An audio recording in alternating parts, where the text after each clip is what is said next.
अगली सुबह तकरीबन 10 बजे मैं शेष नारायण शुक्ला के निवास पर पहुंचा।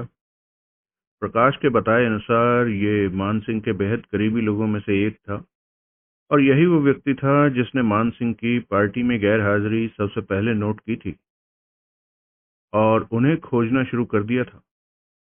वैसे तो मेरा मानना है कि किसी के बारे में सबसे कारआमद जानकारी उसका कोई दुश्मन ही दे सकता है, मगर यहाँ अभी तक कोई दुश्मन सामने नहीं आया था। लिहाजा मैंने मकतूल के दोस्त को टटोलने का फैसला किया था। कॉल बेल पुश करने के पश्चात मैं दरवाजा खुलने का इंतजार करने लगा। प्रकाश की लाश अभी भी पुलिस के अधिकार में ही थी। अलबत्ता इंस्पेक्टर जसवंत सिंह ने आश्वासन दिया था कि आज पोस्टमार्टम के बाद लाश फौरन हवेली पहुंचा दी जाएगी। प्रकाश के माँ बाप को उसके कत्ल की मनहूस खबर सुनाने का काम इस नाचीज को ही करना पड़ा था। दरवाजा खुला और एक नौकर टाइप आदमी प्रकट हुआ। किससे मिलना है? मैंने बताया तो वो मुझे भीतर लिवा ले गया। आपका नाम? विक्रांत गोखले। आप बैठिए, मैं साहब को खबर करता हूँ। मैंने सहमति में सिर हिला दिया। तकरीबन 20 मिनट पश्चात, जबकि मैं इंतजार करता करता ऊब चुका था और अब किसी भी वक्त उठकर बिना इजाजत अंदर दाखिल होने का मन बनाने लगा था, ठीक तभी एक उम्र दराज व्यक्ति जो कि खद्दर का कुर्ता पजामा पहने हुए था, बड़े ही शान से चलता हुआ मेरे करीब पहुंचा। नमस्ते, मैं दोनों हाथ जोड़ता हुआ बोला। जवाब में उसने अपने सिर को हल्की सी जुम्बिश दी और मेरे सामने बैठता हुआ गंभीर स्वर में बोला, बैठो। तब जाकर मुझे इस बात का एहसास हुआ कि अनजाने में मैं सोफे से उठ खड़ा हुआ था। शुक्रिया, कहकर मैं पुनः बैठ गया। क्या चाहते हो? मान सिंह जी के संदर्भ में चंद सवालात करना चाहता हूँ। सुना है आप उनके खास और करीबी दोस्तों में से एक थे। किससे सुना? मेरा वाक्य काटकर वो यूं बोला मानो उसे मान सिंह का करीबी बताकर मैंने कोई बहुत बड़ा गुनाह कर दिया हो। उसकी बात सुनकर पहले तो मैं हड़बड़ा सा गया, तुरंत बाद संभला और संभलते ही जवाब दिया, जूही से। जूही? उसने दोहराया। मानू की बेटी, अच्छी लड़की है, बस पिता के मौत के सदमे से वो अभी तक उबर नहीं पाई। तो ये गड़े मुर्दे उखाड़ने का काम तुम मानू की बेटी के कहने पर कर रहे हो? मानू? मैं तनिक उलझन में बोला। मान सिंह, हम उसे मानू ही कहते थे। जानकर खुशी हुई। मगर क्यों? जी? मैं पुनः उलझन में पड़ गया। मेरा मतलब है, तुम ये सब क्यों कह रहे हो? मैंने पहले भी अर्ज किया था जनाब कि ऐसा मैं जूही की वजह से कर रहा हूँ। उसे शक है कि उसके पिता अपनी आई मौत नहीं मरे बल्कि उन्हें मार दिया गया है। बकवास, सब बकवास है। वो बड़े ही अजीबोगरीब अंदाज में बोला। मैंने खुद मानू की लाश देखी थी। वो साफ साफ एक्सीडेंट केस नजर आ रहा था। कोई भी लाश को एक नजर देखते ही कह सकता था कि उसकी मौत सिर के बल जमीन पर गिरने से हुई थी। मगर जनाब, वो दुर्घटना किसी ने जानबूझकर भी तो क्रिएट की हो सकती है। तुम्हारा मतलब है किसी ने मानू की हत्या की नीयत से उसे छत से नीचे धकेल दिया था? क्या ऐसा नहीं हो सकता? वो सोचने लगा, फिर कुछ क्षणोपरांत बोला, तुम्हारे और जूही के बीच कोई इश्क मोहब्बत वाला चक्कर तो नहीं चल रहा? जी? मैं हड़बड़ाया। क्या कह रहे हैं बंदा परवर? कुछ खास नहीं, बस तुम्हारी उम्र और हरकतों की वजह से पूछ बैठा। अक्सर लोग बाग मोहब्बत में ऐसी हरकतें करने से बाज नहीं आते, जिसकी वजह से बाद में उन्हें आजीवन पछताना पड़ता है। मैंने भी किया था, मगर जासूसी नहीं, बल्कि उससे भी कहीं ज्यादा। जानते हो क्या? कत्ल। कत्ल किया था मैंने। अपनी प्रेमिका के एक इशारे पर अपनी ही क्लास में पढ़ने वाले लड़के को इतना मारा कि उसकी जान ही चली गई। मगर हासिल क्या हुआ? तन्हाई, और सिर्फ तन्हाई। खैर, बात तुम्हारी हो रही थी। देखो, अगर ऐसी कोई बात है तो ये खामखा की जासूसी छोड़ दो। मेरी पुलिस विभाग में काफी पहुंच है। मैं केस को फिर से इन्वेस्टिगेट करवा सकता हूँ। माफ कीजिएगा जनाब, आपकी सोच कोरी कल्पना है, क्योंकि हमारे बीच ऐसा कुछ नहीं है। तो फिर तुम ये बेवजह पूछताछ क्यों कर रहे हो? क्योंकि ये मेरा पेशा है। तुम पुलिस में हो? जी नहीं, प्राइवेट डिटेक्टिव हूँ। भाई, पहले कभी किसी प्राइवेट जासूस का नाम तो नहीं सुना अपने शहर में। मैं दिल्ली से आया हूँ। तभी तो, तभी तो, कहकर वो खामोश हो गया। मैं उसकी बात का कोई मतलब तलाशने की कोशिश में लग गया। ठीक है, बोलो, क्या जानना चाहते हो? कुछ देर पश्चात वो एहसान जताता हुआ बोला, मान सिंह जी के बारे में ही बताइए। उनका कोई झगड़ा, कोई पुरानी रंजिश, या फिर कोई ऐसा व्यक्ति जो कि उन्हें सख्त नापसंद करता हो, या कोई ऐसा जो उन्हें नापसंद रहा हो? नहीं था, वो बोला। ऐसा कोई व्यक्ति हो ही नहीं सकता। तुम दुश्मनी की बात करते हो, मैं तो कहता हूँ कि उसकी कभी किसी से कोई छोटी मोटी तकरार भी नहीं हुई थी। वो तो हमें भी अक्सर समझाते हुए कहता था, कितनी छोटी उम्र दी है ईश्वर ने मानव को। आज हो तो कल नहीं हो, बना सको तो दोस्त बनाओ, दुश्मनी के लिए वक्त ही कहाँ है। अब उम्मीद है तुम्हें अपनी बात का जवाब मिल गया होगा। जी हाँ, शुक्रिया। आगे बढ़ो। अब जनाब से गुजारिश है कि आप कुछ देर के लिए दुर्घटना वाली बात को भूलकर ये सोचिए कि अगर मानसिंह का कत्ल हुआ था तो कातिल कौन हो सकता है। ऐसा कौन है जिसे कि उनकी मौत से कोई फायदा पहुंचता हो? सिर्फ वो जिसने कि तुम्हें इस केस की इंक्वायरी के लिए दिल्ली से यहाँ सीतापुर बुला लिया। आपका मतलब है जूही? ठीक समझे। क्या वो अपने पिता का कत्ल कर सकती है? बिल्कुल नहीं। मेरे कहने का मतलब सिर्फ इतना है कि अगर मानू की मौत से किसी को तगड़ा लाभ हुआ है तो वो जूही है, क्योंकि मानू के मौत के बाद उसकी तमाम चल अचल संपत्ति पर अब सिर्फ और सिर्फ उसकी इकलौती बेटी जूही का अधिकार है। और अब अगर जूही ना रहे? क्या कहना चाहते हो भाई? समझने की कोशिश कीजिए जनाब। जिस तरह मानसिंह की मौत से उनकी सारी संपत्ति जूही की हो गई, उसी तरह खुदा न करे अगर जूही को कुछ हो गया तो उस स्थिति में जायदाद का मालिक कौन होगा? जाहिर है श्याम सिंह। ये श्याम सिंह कैसे आदमी हुए? ठीक ही है, अलबत्ता मानू की तरह मिलनसार तो हरगिज भी नहीं है। बहुत कम बोलता है, कुछ ज्यादा ही रिजर्व टाइप आदमी है। उसके लड़के के कत्ल का पता चला मुझे, सुनकर बहुत अफसोस हुआ। किसने किया होगा उसका कत्ल? भला उस बच्चे से किसी की क्या अदावत हो सकती है? यही तो वो लाख रुपए का सवाल है जनाब, जिस पर आप ही कोई रोशनी डाल सकते हैं। कहकर मैं तनिक रुका, फिर बोला, जनाब, आपको किसी ऐसे व्यक्ति की खबर है जो कि मान सिंह से लाल हवेली खरीद लेना चाहता था, और ना सिर्फ खरीदने का इच्छुक था बल्कि किसी भी कीमत पर, आई रिपीट, किसी भी मुनासिब गैर मुनासिब कीमत पर खरीदना ही चाहता था? हाँ, मैं उसे जानता हूँ। खुद मानू ने ही मुझे उसके बारे में बताया था। अब कहीं तुम ये तो नहीं कहना चाहते कि मानू द्वारा हवेली बेचे जाने से इनकार करने पर उसी ने मानू का कत्ल कर दिया? हो सकता है ऐसा ही हुआ हो। हो सकता है ऐसा नहीं भी हुआ हो, वो विरोध जताता हुआ बोला।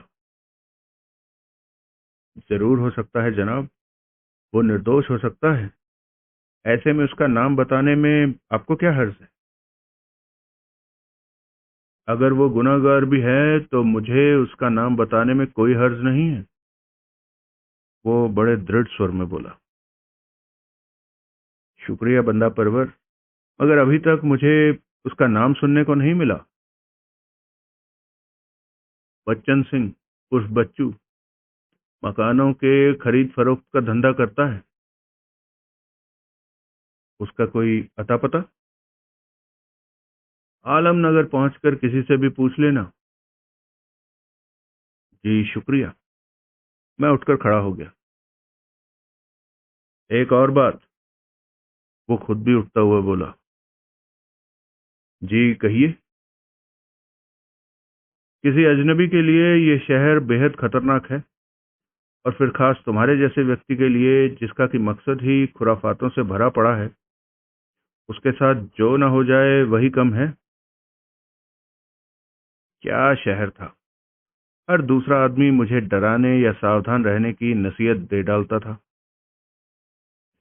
आप मुझे डरा रहे हैं या फिर अपने शहर की बुराइयां गिना रहे हैं? गलत समझे, मैं सिर्फ तुम्हें आगाह कर रहा हूँ, खबरदार कर रहा हूँ आने वाली मुसीबतों से, और ये कहना चाहता हूँ कि वक्त बेवक्त, जायज या नाजायज, किसी भी प्रकार की मदद दरकार हो तो मुझे इत्तला करना।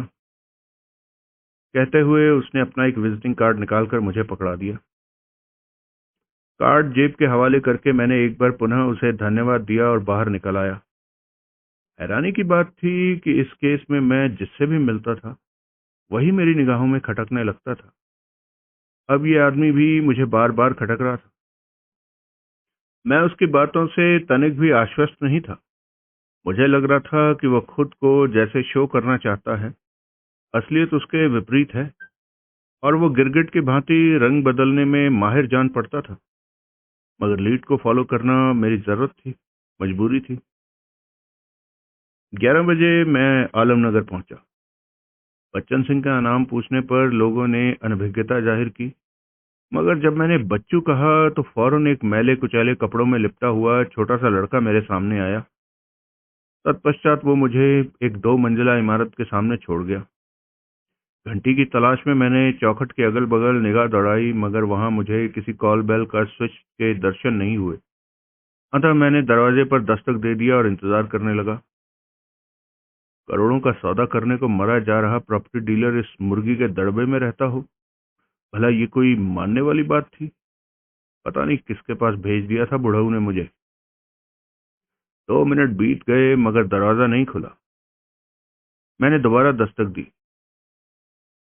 जवाब नदारद। और इससे पहले कि मैं तीसरी बार दस्तक देता, कौन है? एक सुरीला किंतु तीखा नारी स्वर मुझे सुनाई पड़ा। आवाज ऊपर से आई थी। मैंने गर्दन उठाकर ऊपर देखा। पहली मंजिल की बालकनी पर एक कम उम्र, सांवली किंतु आकर्षक नयन नक्श वाली युवती खड़ी थी। किससे मिलना है बाबूजी? मुझे अपनी ओर देखता पाकर वो तनिक मुस्कुराती हुई बोली। बच्चू से। वो घर पर नहीं है, शाम को आएगा। तुम कौन हो? मैं कौन हूँ? वो अचकचा सी गई, फिर संभलती हुई बोली, मेरा नाम शम्मो है। तुम्हें बच्चू से क्या काम था? कुछ खास नहीं, मैं शाम को दोबारा आ जाऊंगा। ऊपर आ जाओ। क्या? मैंने कहा ऊपर आ जाओ, बहरे हो क्या? मैं उसकी बात का जवाब दिए बगैर सीढ़ियां चढ़ने लगा। मेरे ऊपर पहुंचने से पहले ही वो दरवाजा खोल चुकी थी। मैं अंदर दाखिल हुआ तब उसने मेरी पीठ पीछे दरवाजा बंद कर दिया। आओ, कहकर उसने मेरा हाथ पकड़ लिया। मैं उसके साथ चलने लगा। उसका ये व्यवहार हैरान कर देने वाला था। मुझे लेकर वो जिस कमरे में पहुंची थी वो निश्चय ही बेडरूम के रूप में प्रयुक्त होने वाला एक बड़ा कमरा था। उसने मुझे पलंग पर बैठने का इशारा किया और खुद मेरे सामने एक स्टूल पर बैठ गई। अब बोलो, क्या काम है बच्चू से? ये मैं उसी को बताऊंगा। तुम्हारी मर्जी है। मैं तो सिर्फ इसलिए पूछ रही थी कि अगर तुम उस लिए आए हो तो तुम्हारा मतलब मुझसे भी हल हो सकता है। उस लिए? मैं हिचकिचाता हुआ बोला। मैं तुम्हारा मतलब नहीं समझा। अच्छा, इतने नासमझ तो नहीं दिखते। देखो, मैं सचमुच नहीं समझा कि तुम क्या कहना चाहती हो। इधर पहली बार आए हो लगता है, जो इतना भी नहीं जानते कि यहाँ लोग दो जिस्मों के बीच की दूरियां मिटाने आते हैं। क्या? मैं भचक्का सा उसकी शक्ल देखने लगा। वो चेहरे पर एक आकर्षक मुस्कान लिए अपनी बड़ी बड़ी आंखों से लगातार मुझे घूरे जा रही थी। सहसा मुझे यकीन नहीं आया कि अभी अभी वो इस घर को कोठा बताकर हटी थी। अब मुझे उसके उस लिए का अर्थ भी समझ में आ चुका था। खैर, मैं अपने मनोभावों पर काबू पाता हुआ बोला, देखो, मैं बच्चू से कुछ बेहद जरूरी बात करना चाहता था, इसलिए यहाँ आ पहुंचा, न कि तुम्हारे उसके लिए। कहकर मैं उठ खड़ा हुआ। मेरी हड़बड़ाहट पर वो खिलखिलाती हुई हंस पड़ी। क्या हुआ? इतना घबरा क्यों रहे हो बाबू? बैठ जाओ।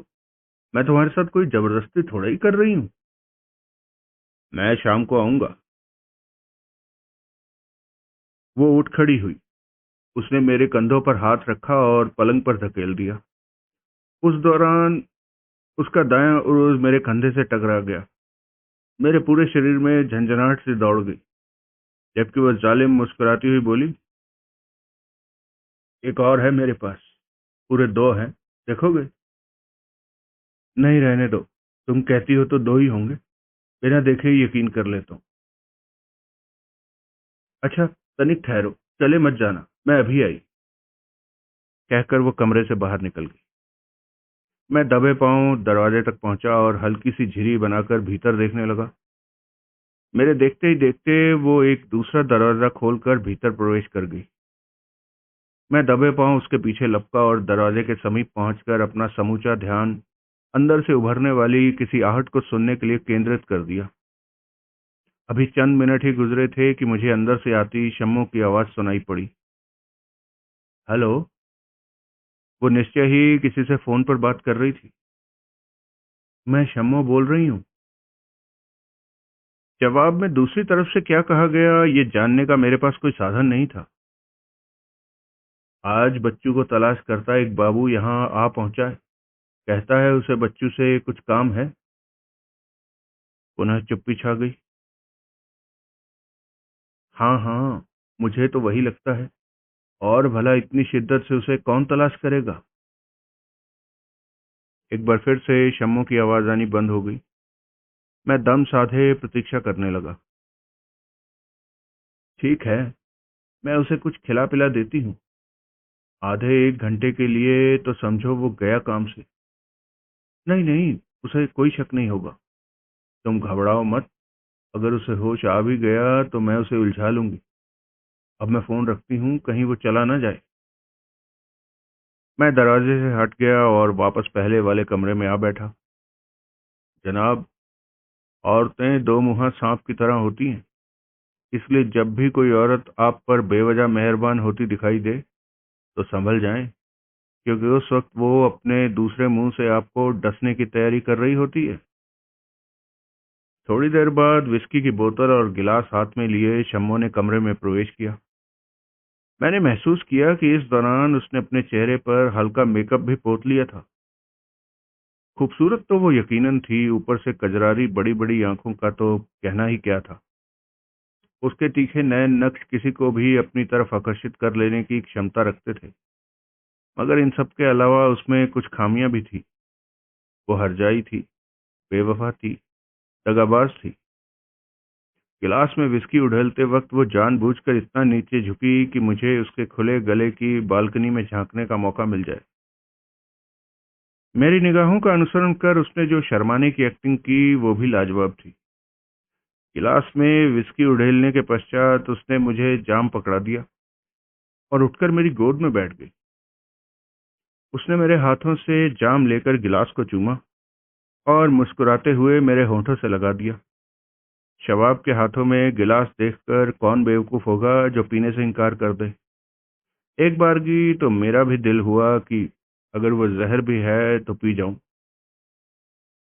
क्या सोचने लगे? वो खनकती हुई बोली। अब मुझे उसकी आवाज भी पहले से ज्यादा लुभावनी प्रतीत हुई, और होती भी क्यों नहीं, आखिरकार वो मेरी गोद में बैठी हुई थी। मुझे अकेले पीने की आदत नहीं है। तुम अकेले कहाँ हो बाबू? वो इठलाकर बोली। मैं जो हूं तुम्हारे साथ। हाँ, मगर मैं चाहता हूं तुम भी साथ बैठकर पियो। बस इतनी सी बात है, मैं अभी आई, कहकर वो कमरे से बाहर निकल गई। मैं समझ गया वो दूसरा गिलास लेने गई है। वक्त बहुत कम था, वो किसी भी क्षण वापस लौट सकती थी। पलंग से उठकर खिड़की से बाहर झांका। ये मकान का पिछवाड़ा था। गली सूनी पड़ी थी। मैंने पूरा जाम गली में उड़ेल दिया और वापस पलंग पर पहुंचकर बोतल खोलकर अपना गिलास एक चौथाई भर लिया। अब सारा दारोमदार इस बात पर था कि जो भी मिलावट थी वो महज गिलास तक सीमित रही हो, जिसका फैसला अगले चंद मिनटों में हो जाने वाला था। 2 मिनट बाद वो कमरे में वापस लौटी। उसके हाथ में खाली कांच का गिलास देखकर मुझे तसल्ली हुई। मुस्कुराती हुई वो मेरे बगल में आ बैठी। जाम तैयार कर चुकने के बाद उसने चीयर्स बोला। तत्पश्चात हम दोनों चुस्कियां लेने लगे। अभिनय में उसका पार्ट अब खत्म हो चुका था, जिसे उसने बखूबी अदा किया था। अब मेरी बारी थी। मेरा गिलास खाली हो चुका था। मेरी आंखें नींद से बोझिल होने लगी। मुझे पूरा का पूरा कमरा घूमता प्रतीत हुआ। धीरे धीरे मैं बेहोशी के गर्त में डूबता चला गया, और एक वक्त वो भी आया जब मैं बेहोशी के आलम में पलंग पर ढेर हो गया। मेरे गिरने के साथ ही वो पलंग से उठ खड़ी हुई।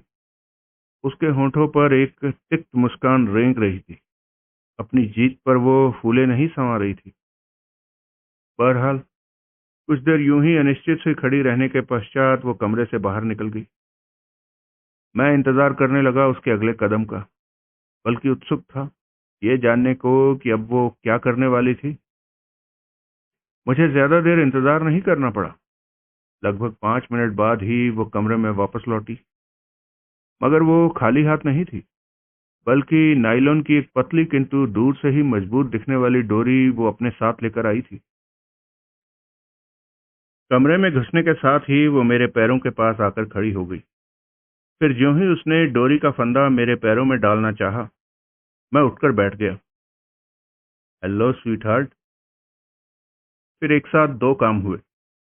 वो बौखलाकर 2 कदम पीछे हट गई, और दूसरा उसका हाथ तेजी से अपने गिरेबां की तरफ बढ़ा।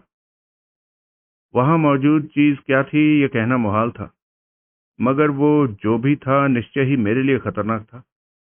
इससे पहले कि वो अपने मकसद में कामयाब हो पाती, मैंने अपनी रिवॉल्वर उस पर तान दी। डोंट मूव, मैं तिक्त स्वर में बोला और पलंग से उठ खड़ा हुआ। उसका हाथ जहां का तहां फ्रीज हो गया। मैं उसकी तरफ बढ़ा। मेरा इरादा उसके गिरेबां से वो चीज निकाल लेने का था जिसका इस्तेमाल वो अपने बचाव के लिए करना चाहती थी। मैं उसके करीब पहुंचा। नमस्ते फूलन देवी जी। उम्मीद है अब आपके होश दुरुस्त हो चुके होंगे। जवाब में उसका अंग प्रत्यंग सुलग उठा। उसकी बड़ी बड़ी खूबसूरत आंखें इस वक्त आग उगलती सी प्रतीत हो रही थी, मानो वो अपनी आंखों की ज्वाला में मुझे भस्म कर देना चाहती हो।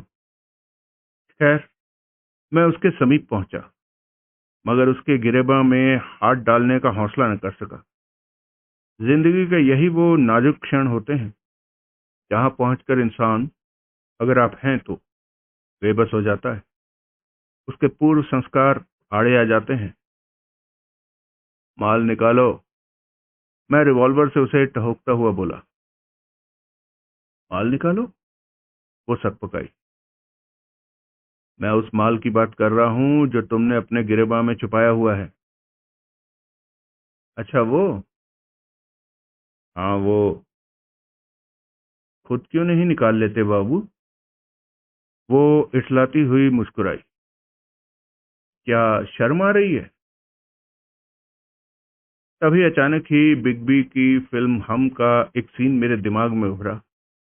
बस फिर क्या था? मैंने आनन फानन में अपने सामने खड़ी शम्मो को उल्टा कर दिया। उसके गिरेबा में मौजूद वस्तु फर्श पर गिर पड़ी, मगर वो कोई सिक्का नहीं था, बल्कि हाथी दांत की मूठ वाली एक छोटी पिस्टल थी। दोबारा शम्मो को सीधा खड़ा करने के पश्चात मैं उसकी पिस्टल की तरफ झुका। इससे पहले कि मैं फर्श पर पड़ी पिस्तौल को उठा पाता, शम्मो की टांग चली।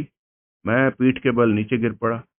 इस दौरान मेरी खुद की रिवॉल्वर भी मेरा साथ छोड़ गई, जबकि शम्मो की पिस्तौल उसके हाथ में पहुंच चुकी थी।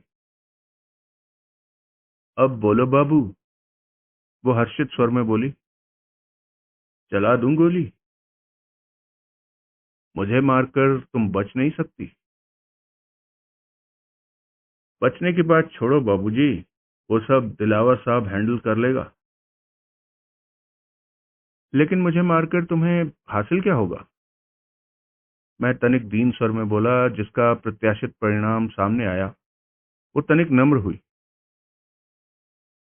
कुछ भी नहीं, वो बोली। मगर तुम भी तो यही करने वाले थे, फिर मैं तुम्हें क्यों छोड़ दूं? तौबा, तुम्हारे ऊपर गोली चलाने का तो मुझे ख्याल भी नहीं आया था।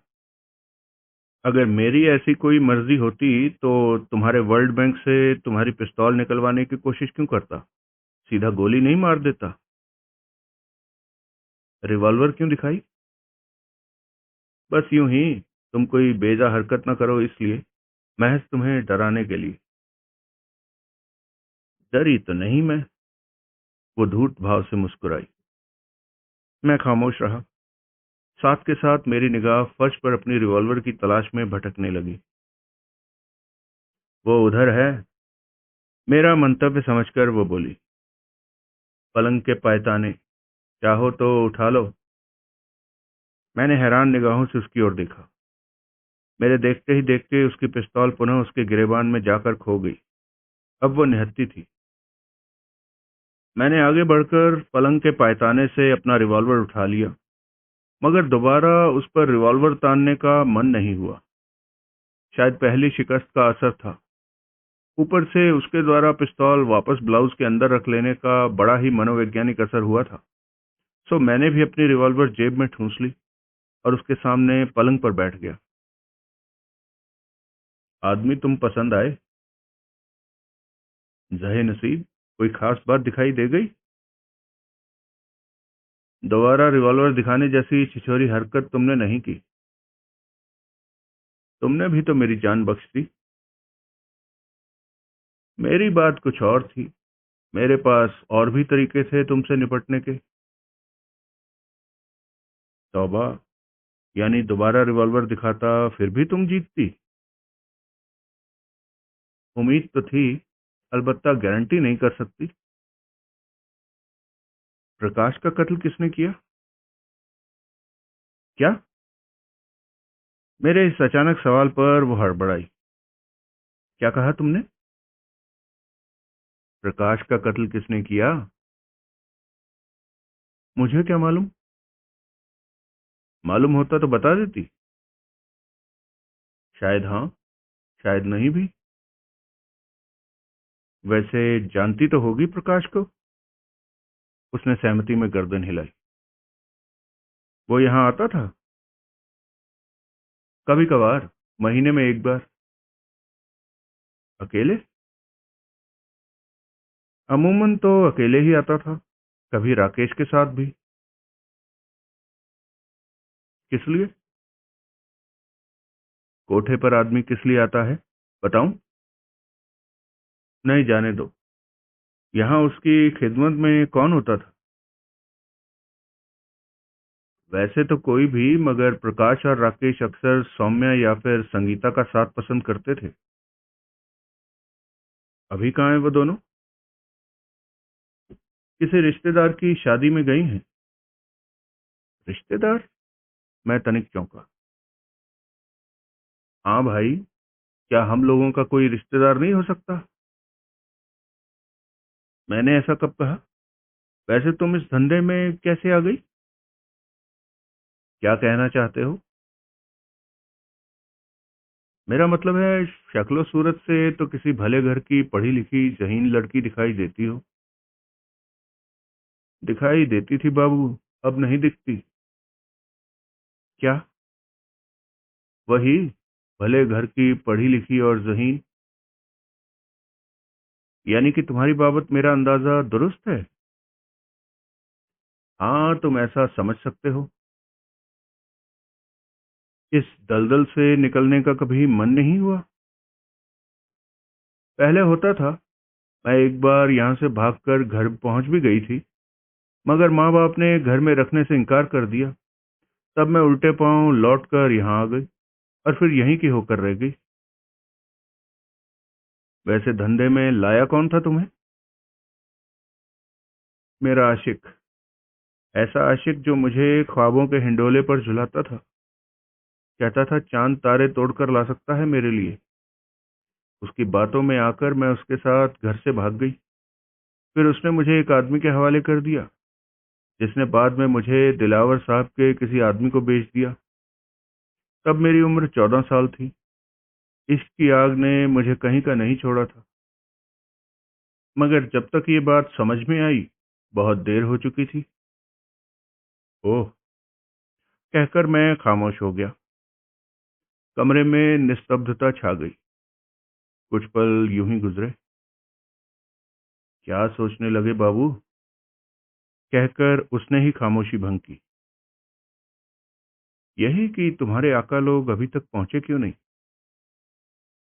आका लोग? वो अचकचाई। हाँ, मेरे आने के फौरन बाद जिन्हें तुमने फोन पर इत्तला की थी। हे भगवान, तुमने मुझे फोन करते देखा था? सुना भी था।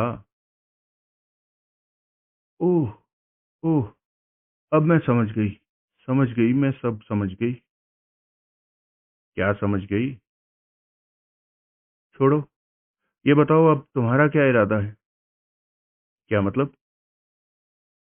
अगर तुम जाना चाहो तो मैं तुम्हें रोकूंगी नहीं। इतनी हमदर्दी? कहीं मुझसे मोहब्बत तो नहीं कर बैठी? जवाब में वो खुलकर मुस्कुराई। बोली, लद गए वो जमाने यारो, जब हमारे सीने में भी एक दिल धड़कता था। अरे वाह, तुम तो शायरी भी करती हो। वो खामोश रही। अचानक ही वो उदास नजर आने लगी। मैंने अपना डनहिल का पैकेट निकालकर उसे सिगरेट पेश किया, जिसे उसने मशीनी अंदाज में कबूल किया। एक सिगरेट मैंने अपने होंठों से लगाया, फिर लाइटर निकालकर पहले उसका फिर अपना सिगरेट सुलगाया। तुमने दिलावर सिंह को फोन किया था? हाँ। आगंतुक वही होगा? ठीक ठीक नहीं कह सकती। वैसे ज्यादातर उम्मीद उसके किसी गुर्गे के आने की है। तुम जल्दी करो, जाओ यहाँ से। आगंतुक को जवाब क्या दोगी? कह दूंगी शिकार होशियार निकला, चाल तोड़कर फरार हो गया। और ऐसा तुम मेरे लिए करोगी? एक अजनबी के लिए, जिसे घंटा भर पहले तुम जानती तक नहीं थी? जान पहचान के लिए कोई वक्त निर्धारित नहीं होता बाबू। बच्चू से तुम्हारी कैसी बनती है? अच्छी, बहुत अच्छी। बहुत ही नेक दिल आदमी है वो। वो लाल हवेली खरीदना चाहता था, तुम्हें खबर होगी? हाँ, मगर उस बात को खत्म हुए एक अरसा हो गया। अब उसका जिक्र क्यों कर हो रहा है? बच्चू उस हवेली के 3-4 करोड़ तक देने को तैयार था। क्या इतना पैसा था बच्चू के पास? बच्चू वो हवेली दिलावर साहब के कहने पर खरीद रहा था, इसलिए पैसे की चिंता उसे करनी ही नहीं थी। दिलावर के पास इतना रुपया होगा? शायद नहीं, वो सोचती हुई बोली। मुझे लगता है असली खरीदार कोई और था। पूंजी उसी ने लगानी थी। वैसे भी दिलावर साहब क्या करता उस हवेली को लेकर? वही सही, मगर वो तीसरा आदमी हवेली की इतनी बड़ी कीमत क्यों देने को तैयार था? सुनने में आया है, वो दबे स्वर में बोली, हवेली वाली जमीन पर भारत सरकार कोई शुगर मिल लगाना चाहती है। लिहाजा हवेली के मालिकानों को मुंह-मांगा मुआवजा मिलने की उम्मीद है, जो कि हवेली की मूल कीमत से 5-6 गुना या इससे ज्यादा भी हो सकता है। शीला ने भी ऐसा ही कुछ कहा था, मगर न जाने क्यों ये बातें मेरे गले से नीचे नहीं उतर रही थी। ये तो सरासर अंधा सौदा था। कोई भी समझदार आदमी ऐसे सौदे में रुपया फंसाने की हिम्मत नहीं कर सकता। मेरा दिल बार बार गवाही दे रहा था कि असल बात कुछ और थी। कोई बहुत ही गहरा षड्यंत्र रचा जा रहा था, जिसके हवन कुंड में मान सिंह और प्रकाश की आहुति पड़ चुकी थी। रोजी भी उसी सिलसिले की एक कड़ी थी, और अब जूही को होम करने की तैयारी हो रही थी। मैं और शीला भी इससे अलग नहीं थे। अगर जूही की जान खतरे में थी, तो हम भी उस अनदेखे खतरे से महफूज नहीं थे। तुम्हें पता है, हवेली के आसपास के काफी सारे खेत भी खरीदे जा चुके हैं। हाँ, पता है, वो सब दिलावर साहब के जरिए ही तो खरीदे गए थे। किसके लिए? मुझे नहीं मालूम। क्या मानसिंह का कातिल बच्चू हो सकता है? हरगिज नहीं। जिस दिन उनका कत्ल हुआ, वो हर वक्त मेरे साथ था। यानी तुम्हें मालूम है कि मानसिंह का कत्ल ही हुआ है, ना कि वे किसी दुर्घटना के शिकार हुए हैं? हाँ, बच्चू ने बताया था, वो बोली। अब ये मत पूछना बच्चू को कैसे मालूम था, क्योंकि वो सिर्फ उसका अंदाजा था, जो कि उसके कहे अनुसार 100% दुरुस्त था। ओह, अब जल्दी करो, तुम जाओ यहाँ से, वो लोग आते ही होंगे। तुम्हें क्या लगता है, वो लोग मेरा कत्ल करेंगे? कुछ कह नहीं सकती, फिर भी उम्मीद तो यही है। देखेंगे, मैं लापरवाही से बोला। तभी दरवाजे पर दस्तक हुई। कौन है? वो सशंक स्वर में बोली। हम हैं, अधिकारपूर्ण स्वर। दरवाजा खोलो। उसने हड़बड़ाकर मेरी तरफ देखा। तुम किचन में छुप जाओ, वो फुसफुसाई। मैं उन्हें यहीं से वापस भेज दूंगी। मैं हिला तक नहीं। जल्दी करो, जाओ। मैं बजाय किचन की तरफ जाने के दरवाजे की तरफ बढ़ा। किसी लड़की को मुसीबत में डालकर अपने लिए पनाह तलाशने में मेरा ईगो हर्ट होता था। मैंने सिटकनी हटाकर दरवाजा खोल दिया। सबसे पहले मेरी निगाह जिस शख्स पर पड़ी, वो दिलावर सिंह था। मुझे इस तरह दरवाजे के बीचों बीच देखकर वो हड़बड़ाया, मगर यह स्थिति ज्यादा देर तक बरकरार न रह सकी। अगले ही पल मुझे धकेलता हुआ वो कमरे में दाखिल हुआ। उसके पीछे पीछे दो व्यक्ति और अंदर आ गए। दरवाजा पुनः बंद हो गया। दिलावर के पीछे दाखिल होने वाले एक शख्स को मैं पहचान गया। वो पुलिस वाला था, जिसे मैं पहले भी कोतवाली में देख चुका था। दूसरे शख्स को मैं नहीं पहचान सका, जो कि ग्रे कलर का सूट और उससे मैच करती टाई लगाए हुए था, और शक्लो सूरत से कुलीन दिखाई दे रहा था। दिलावर के साथ इन दोनों की उपस्थिति का मतलब मैं नहीं समझ सका। दिलावर सिंह ने उड़ती सी निगाह शम्मों पर डाली और एक कुर्सी खींचकर बैठने के पश्चात सिगरेट सुलगाने में मशगूल हो गया। एक मुझे भी। उसने बगैर कुछ कहे सिगरेट का पैकेट और लाइटर मुझे पकड़ा दिया। मैंने एक सिगरेट सुलगाकर पैकेट और लाइटर उसे वापस लौटा दिया। तुम्हें, वो मुझे घूरता हुआ बोला, मेरी आमद की जानकारी थी? नहीं, मैं बोला। यानी इसने, वो शम्मों को घूरता हुआ बोला, आखिरकार तुम्हें बेवकूफ बना ही दिया। अब तो यही लगता है। जवाब में वो हो करके हंस पड़ा। मैं दीवार से टेक लगाकर खड़ा हो गया और चुपचाप सिगरेट के कश लगाने लगा। तुम जानते हो हम यहाँ क्यों आए हैं? नहीं, मगर अंदाजा लगा सकता हूँ। मैं शांत भाव से बोला। तुम नाक रगड़कर ये कहने आए हो कि मैं दिल्ली वापस लौट जाऊं, क्योंकि तुम्हें डर है कि अगर मैं यहाँ बना रहा तो एक ना एक दिन लाल हवेली के रहस्य से पर्दा उठ ही जाएगा और फिर तुम बुरी मौत मरोगे। जवाब में उसने हैरानी से मेरी तरफ देखा और एक बार पुनः वो हो करके हंस पड़ा, मगर फिर तत्काल हंसी को ब्रेक लगाता हुआ बोला, तेरी दूसरी बात सही है, मगर पहली बिल्कुल गलत, क्योंकि मैं तुझसे रिक्वेस्ट करके दिल्ली भेजने की बजाय तेरा कत्ल करके ऊपर भेजने आया हूं। आज तू बच नहीं सकता, भले ही आईजी, डीआईजी या मुख्यमंत्री को भी यहां तेरे आमद की खबर क्यों ना हो। तुम एक पुलिसिये की मौजूदगी में मेरा कत्ल करने की हिम्मत नहीं कर सकते। पुलिसिया? वो सक पकाया। कौन है यहाँ? मैंने इशारा किया। तत्काल उस पुलिसिये का चेहरा निचुड़ सा गया।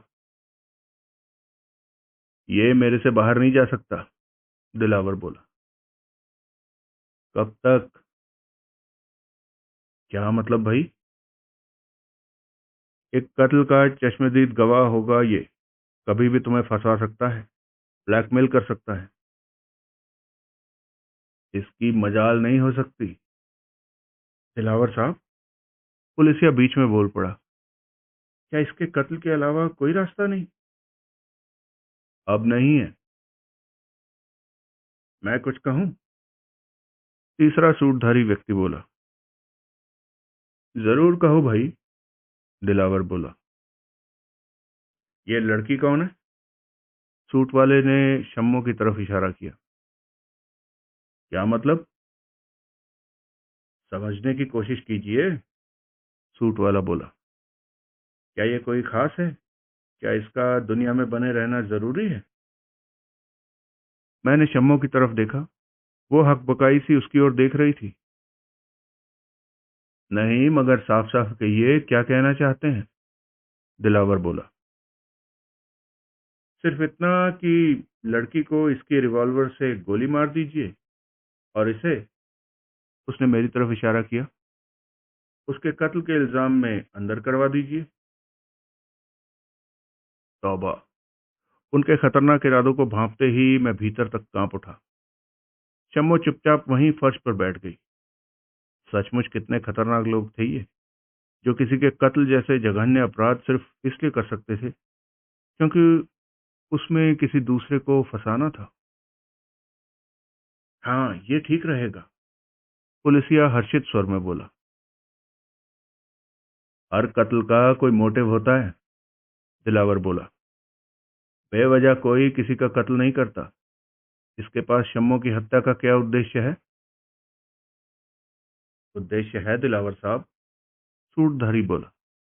ये शम्मो से पूछताछ करने यहाँ पहुंचा था। शम्मो ने जब इसे कुछ बताने से इनकार किया तो इसने उस पर रिवॉल्वर तान दी।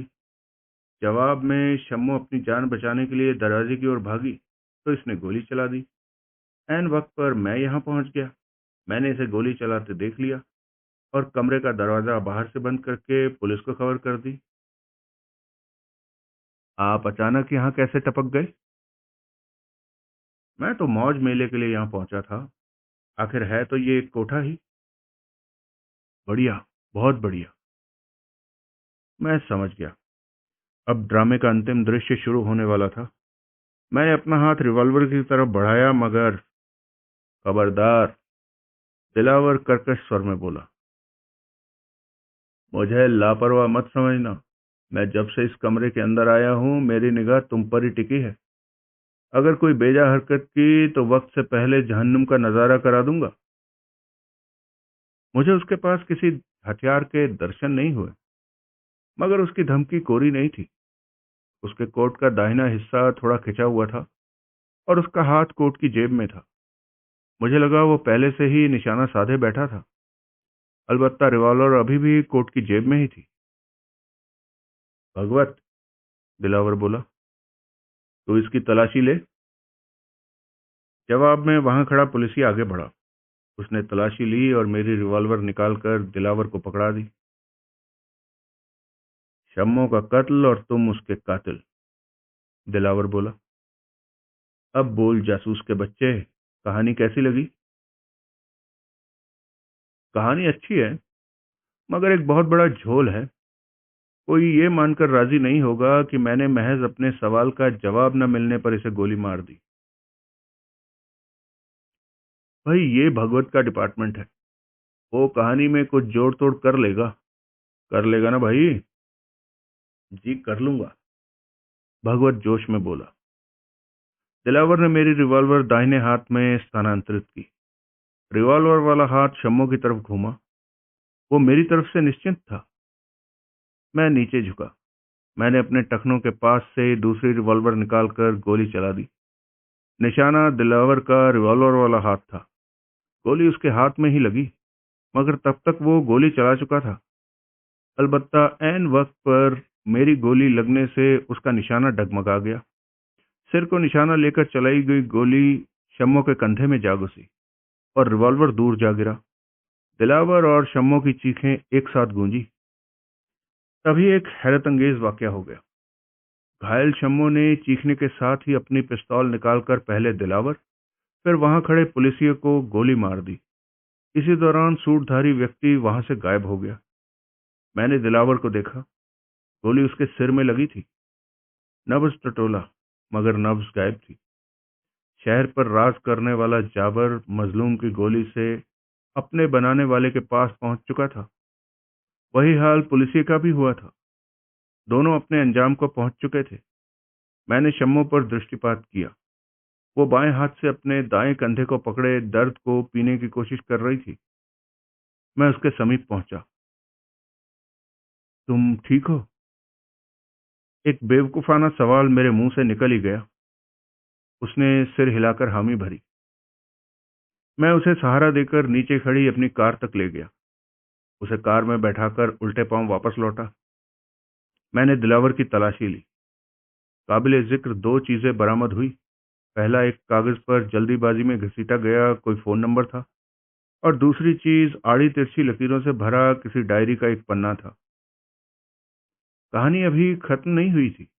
असल खलीफा अभी भी सात पर्दों के पीछे छुपा हुआ था। अलबत्ता दिलावर नाम का एक अहम किरदार कम जरूर हो गया था। दोनों कागज मैंने अपनी जेब में रख लिए। तभी मुझे रिवॉल्वर का ख्याल आया, जो एक और उपेक्षित सी पड़ी थी। रिवॉल्वर उठाकर मैंने बेल्ट में ठूंस लिया और एक एक करके उन सभी तथ्यों को मिटाना शुरू किया जो मेरी वहां आमद की चुगली कर सकते थे। फिर वहीं से फोन करके मैंने पुलिस को वारदात की सूचना दी और कार में जा बैठा। शम्मू को अस्पताल पहुंचाने के पश्चात मैं लाल हवेली पहुंचा। वहां काफी भीड़ थी। प्रकाश की डेड बॉडी आ चुकी थी। लोग बाग उसे घेरे खड़े थे। भीड़ को चीरता हुआ मैं हवेली के भीतर दाखिल हुआ। ड्राइंग रूम में ही शीला मुझे मिल गई। मैं उसे अपने पीछे आने का इशारा करके पहली मंजिल की सीढ़ियां चढ़ गया। मेरे पीछे पीछे शीला वहां पहुंची। चल क्या रहा है यहाँ? मैं बोला। जैसे तुम्हें कुछ मालूम ही नहीं। मेरा मतलब कुछ खास की तरफ था, कुछ नए की तरफ था। प्रकाश के माँ बाप आ चुके हैं। आने के साथ ही श्याम सिंह ने अपने को प्रकाश के कमरे में बंद कर लिया, जबकि उनकी मिसेस जूही के कमरे में है। वे जब से आई हैं उनके आंसू सूखने का नाम नहीं लेते। दोनों चाची भतीजी बस रोए जा रही हैं। और कुछ? हाँ, एक खास बात पता लगी है। वो क्या? आओ, कहकर वो आगे आगे चल पड़ी। जूही के कमरे को पार करके अगले दरवाजे पर वो ठिठक गई। ये कमरा स्टोर के रूप में प्रयुक्त होता है। वो जंग लगे कुंडे को खोलती हुई बोली। इसके अंदर कूड़ा कबाड़ा भरा है, इसलिए कोई इसमें झांकने की कोशिश भी नहीं करता। वो दरवाजा खोल चुकी थी। हम दोनों भीतर दाखिल हुए। पूरा कमरा धूल से अटा पड़ा था। फर्श पर कदमों के निशान बने हुए थे, कुछ मर्दाना जूतों के तो कुछ जनाना सैंडलों के। सैंडल के निशानों पर गौर करने पर मैंने पाया कि वो शीला के ही थे। अलबत्ता जूतों के निशानात में से मैं कोई निष्कर्ष नहीं निकाल सका। फिर उसने वहां रखा एक बक्सा खोला। उसके भीतर एक प्रोजेक्टर रखा था। ये उसका पोर्टेबल संस्करण था जिससे सिनेमा हॉल में सिनेमा दिखाया जाता है। इसमें डायरेक्ट पेन ड्राइव लगाकर या कंप्यूटर से जोड़कर मूवी चलाई जा सकती थी। ये क्या है? मेरे मुंह से निकला। खुद देखकर अंदाजा लगाओ। वो तनिक इठलाई। वैसे तो बड़ा शर्लक होम्स बने फिरते हो। ये तो प्रोजेक्टर है। मैंने उस पर जाहिर नहीं होने दिया कि ऐसी किसी चीज की उपस्थिति का अंदाजा मुझे उसी रोज हो गया था जब जूही के कमरे में हम पर चलाई गोली बरामद नहीं हुई थी और दीवार में ऊपर बने मोखले ने मेरा ध्यान आकर्षित किया था। तभी मैं समझ गया था कि हमारे सामने महज एक रिकॉर्डिंग प्ले हो रही थी। शीला अपनी उस खोज पर बेहद खुश थी और मैं उसकी ये खुशी उससे छीनना नहीं चाहता था।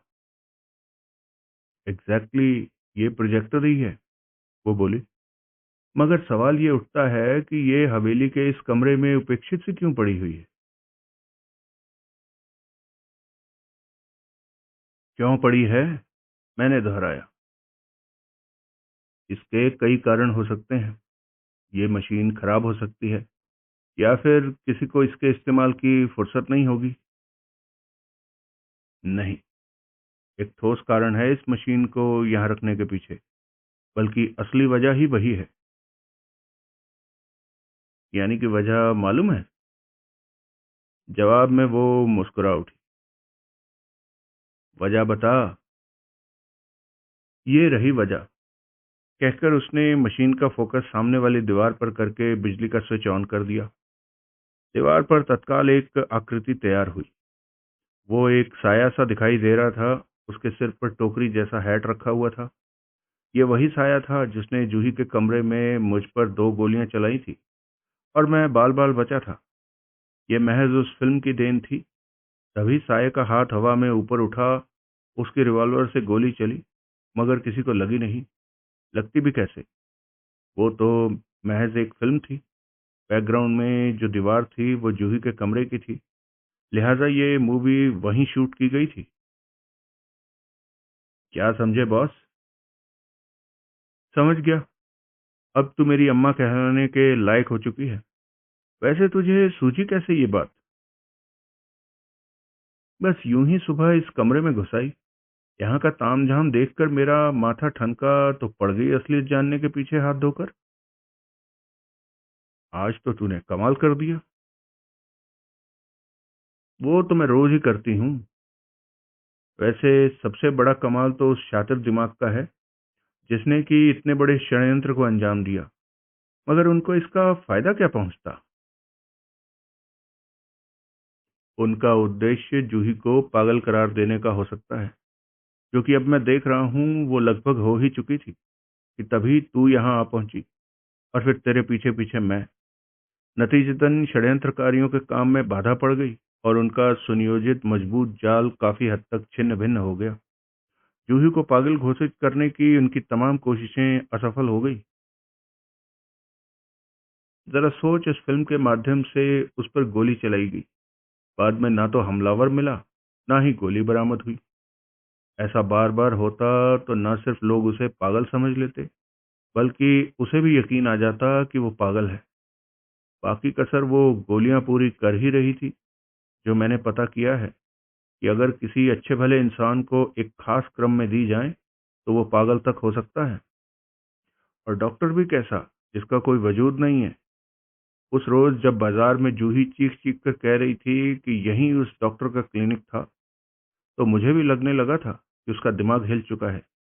मगर अब मैं दावे के साथ कह सकता हूँ कि अगर कड़ाई से पूछताछ की जाए तो वो दुकानदार ये बकने को मजबूर हो जाएगा कि एक दिन के लिए उसकी दुकान को न सिर्फ क्लिनिक का रूप दिया गया था, बल्कि वहां कोई फर्जी या कातिल का जोड़ीदार डॉक्टर भी उपलब्ध था, सिर्फ जूही को वो गलत दवाइयां प्रेस्क्राइब करने के लिए। मगर वो गायब है। दुकान और घर दोनों को ताला लगाकर गायब है। कोई बड़ी बात नहीं कि उसकी भी लाश बरामद हो। और देख, दिन भी कौन सा चुना गया था जूही को डॉक्टर के पास ले जाने का, जब पूरी मार्केट बंद होती है, ताकि कोई गवाह ना निकल आए। मेरा दावा है जब जूही वहां पहुंची होगी तो दिलावर के गुर्गे भी वहां आसपास निगरानी पर रहे होंगे, ताकि कोई भटकता हुआ गलती से भी उधर न पहुंच जाए। सब प्लान का हिस्सा था, एक ऐसा प्लान जिसको बनाने वाले की परछाई से भी मैं अभी तक अनजान हूं। दिलावर के बारे में क्या कहते हो? वो इस खेल का महज एक मोहरा था। था? हाँ, आज अपने ही एक प्यादे के हाथों जहन्नुम रसीद हो गया। ओह, ये तो गुड न्यूज़ है। अब क्या इरादा है? फिलहाल तो बाहर चलते हैं। हम दोनों कमरे से बाहर आ गए। शीला ने पुनः कुंडी लगाकर दरवाजा बंद कर दिया। ये कमरा क्या हर वक्त यूं ही खुला रहता है? सवाल ही नहीं उठता। जब से मैं यहाँ आई हूँ इस कमरे में हर वक्त ताला झूलता दिखाई पड़ता था, मगर कल से ये खुला पड़ा है। दरवाजे पर हर वक्त झूलने वाला ताला कमरे के अंदर रखा हुआ है। इसे खुला देखकर ही मैं उत्सुकतावश इसके अंदर चली गई थी। जूही को इसकी खबर है? किसकी? मेरा इशारा अंदर के तामझाम की तरफ है। अभी नहीं है। उसे इस बाबत बताना होगा। मैं उसे खबर कर दूंगी। अभी हम दो चार कदम ही आगे बढ़े थे कि तभी जूही के कमरे से आती आवाज सुनकर हमें ठिठक जाना पड़ा। वो सब तो ठीक है बेटी, एक अपरिचित नारी स्वर सुनाई दिया। लेकिन यूं अजनबियों को बुलाकर घर में बिठा लेने को कौन अच्छा कहेगा? सुना है दूसरा कोई मर्द है उसके साथ। छी छी, कैसी लड़की है, पराए मर्द के साथ घूमती फिर रही है। अब मैं आ चुकी हूँ। तू उन दोनों से कह दे उनका काम खत्म हो चुका है, वो दोनों अपने घर चले जाएं। मैंने शीला की ओर देखा तो उसने बताया कि ये जूही की आंटी की आवाज है। मैंने उसका हाथ पकड़ा और जूही के कमरे में प्रवेश कर गया। सामने पलंग पर चाची लेटी हुई थी और जूही उनके पांव दबा रही थी। चाची सचमुच काफी बोल्ड औरत थी। जवान बेटे की मौत से उन्हें कोई सदमा पहुंचा हो ऐसा कम से कम वो चेहरे से प्रकट नहीं होने दे रही थी। हमें यूं ही अचानक कमरे में दाखिल होते देखकर वो उठकर बैठ गई। जूही भी अब तक सीधी बैठ चुकी थी। मैंने और शीला ने लगभग एक साथ हाथ जोड़े। नमस्ते। नमस्ते, वो बोली। बैठो। मैं सामने रखी कुर्सी पर बैठ गया। शीला मेरे पीछे कुर्सी की पुष्ट पकड़कर खड़ी हो गई। लगता है आपने मुझे पहचाना नहीं। ठीक कहते हो बेटा। क्या नाम है तुम्हारा?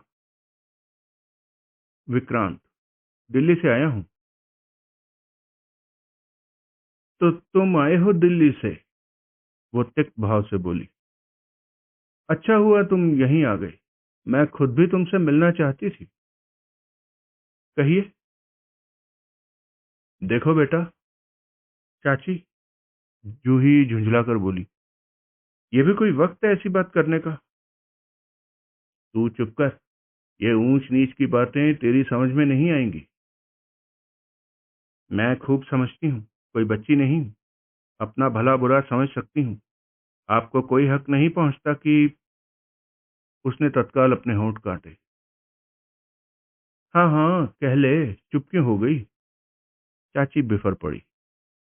क्या जमाना आ गया है, जरा सी बच्ची अब हक की बात करने लगी। मुझे सिखाती है कि अब मैं बच्ची नहीं हूँ। बेशर्म कहीं की। अफो चाची, अब बस भी करो। क्या बस करूं? सुनिए।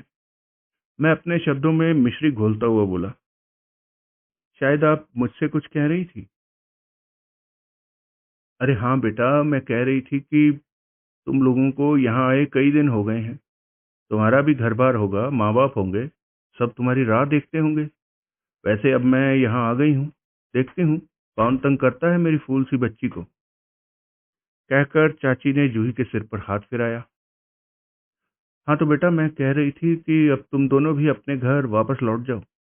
एक जवान लड़की के साथ ज्यादा दिन परदेश में रहना अच्छी बात नहीं होती।